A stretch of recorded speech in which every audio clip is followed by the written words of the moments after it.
નમસ્કાર, સમાચાર સાથે હું છું હિના। સમાચારની શરૂઆત કરીએ કે જ્યાં મહત્વના સમાચાર સ્ટેચ્યુ ઓફ યુનિટીમાં તિરાડો પડી હોવાની ખોટી પોસ્ટ કરનાર સામે કાર્યવાહી થઈ છે।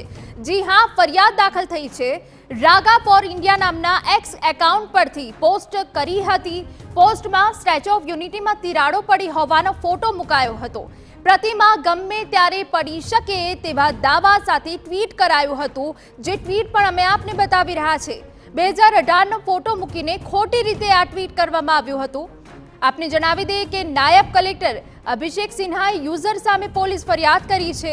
ખોટા સમાચાર ફેલાવી શાંતિ ડહોળવાનો પ્રયાસ થયાની ફરિયાદ દાખલ થઈ છે।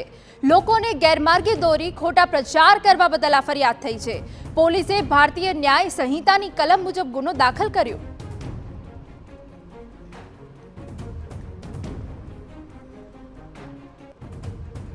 ઉલ્લેખનીય છે કે ગત 8 સપ્ટેમ્બરે સોશિયલ મીડિયા પ્લેટફોર્મ એક્સ પર રાગા ઇન્ડિયા નામના એકાઉન્ટ પર આ પોસ્ટ કરવામાં આવી હતી, જેમાં વર્ષ 2018નો ફોટો મૂકીને સરદાર વલ્લભભાઈ પટેલની પ્રતિમામાં તિરાડો પડી હોવાની અફવા ફેલાવાઈ। હાલ તો યુઝર સામે પોલીસે કાર્યવાહી હાથ ધરી છે। મહત્વનું છે કે લોકો પણ આવી અફવામાં ના આવે તે જરૂરી છે। તો 2018નો ફોટો મૂકીને ખોટી રીતે ટ્વીટ કરાયું અને તે બાદ નાયબ કલેક્ટર દ્વારા હવે ફરિયાદ કરવામાં આવી છે। અભિષેક સિન્હાએ યુઝર સામે પોલીસ ફરિયાદ કરી છે, જે ખોટા સમાચાર ફેલાવી શાંતિ ડહોળવાનો પ્રયાસ થઈ રહ્યો છે તેની ફરિયાદ કરવામાં આવી છે। આ 2018નો ફોટો કે જેનું હવે ટ્વીટ કરવામાં આવ્યું છે, લોકોને ગેરમાર્ગે દોરવામાં આવી રહ્યા છે અને શાંતિ ડહોળનાર સામે હવે કાર્યવાહી કરવામાં આવશે। કાર્યવાહી પણ જરૂરી છે। આ ફેક પોસ્ટ પણ અમે આપને બતાવી રહ્યા છે જે કરવામાં આવી છે। આ પોસ્ટ કરીને એવું લખવામાં આવ્યું હતું કે આ પ્રતિમા ગમે ત્યારે પડી શકે છે। ત્યારે અમારા સંવાદદાતા વિશાલ પાઠક વધુ વિગતે વાત કરી રહ્યા છે। વિશાલ, પૂરી વિગત।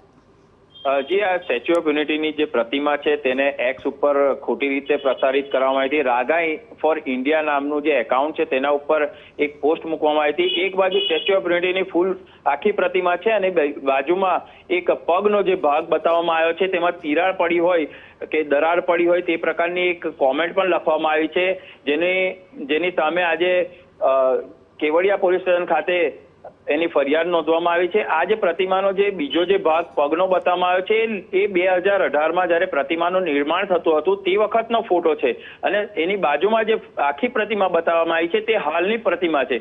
એટલે જ્યારે તપાસ કરવામાં આવી કે આવી કોઈ પ્રતિમાને દરાર પડી છે કે નહીં તેની તપાસ કરતા ખબર પડી છે કે એવી કોઈ દરાર આ પ્રતિમામાં પડી નથી। આટલી મોટી પ્રતિમામાં આવી કોઈ દરાર પડી જ ન શકે। એટલે આ એક ખોટી જે વાત ફેલાવવામાં આવી રહી છે તેની સામે એકતાનગર પોલીસ સ્ટેશન ખાતે આજે એસઓયુ સત્તામંડળ દ્વારા એક ફરિયાદ આપવામાં આવી છે કે આ ફેક પ્રતિમા જે દરારની જે વાત છે એ ખોટી છે। બિલકુલ, આભાર વિશાલ। તો આપને જણાવી દઈએ કે 2018ની આ તસવીર છે કે જે સમય નિર્માણ કાર્ય ચાલુ હતું એ તસવીર મૂકવામાં આવી અને બાજુમાં હાલની તસવીર આ સ્ટેચ્યુ ઓફ યુનિટીની મૂકવામાં આવી છે અને લોકોને ગેરમાર્ગે દોરવાનો પ્રયાસ કરાયો છે। જો કે પોલીસ ફરિયાદ દાખલ થઈ છે।